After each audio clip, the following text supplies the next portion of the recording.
Do të thonë nëse një grua e ka rrej burri, po supozoj, na e binte jo. Pikërisht. Atë ka kështu me po shumë ngjarje raste ekstreme, se njerëzit për shkak kur e menojnë mjekun ligjore, menojnë veç ai që e merr edhe e bën autopsinë që njerin, po jo përkundrazi. Te jo vinë edhe persona për shkakun që i kanë zonë kerre ose persona që ka mujt më ndodh gjithçka, persona pa kryq ato në pas ju atë ka me po shumë çësi raste. Për me sqaru pak për publikun, mjekësia ligjore nuk merret vetëm me personat e vdekur. Mjekësia ligjore merret me personat e gjallë. Kota janë shtyllat kryesore mbi bazën e të çështjave bëhet ekspertimi mjekoligjor.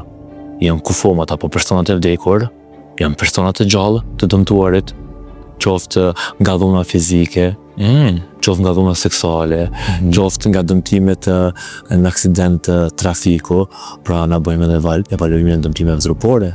Do të thotë Shkallën e dëmtimeve, a kemi të bëjmë me dëmtimet trona atleta trupore, shkallën e rëndësisë të tyre, pasojat.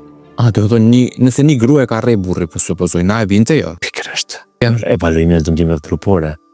Pastaj është ekzaminimi i provave biologjike.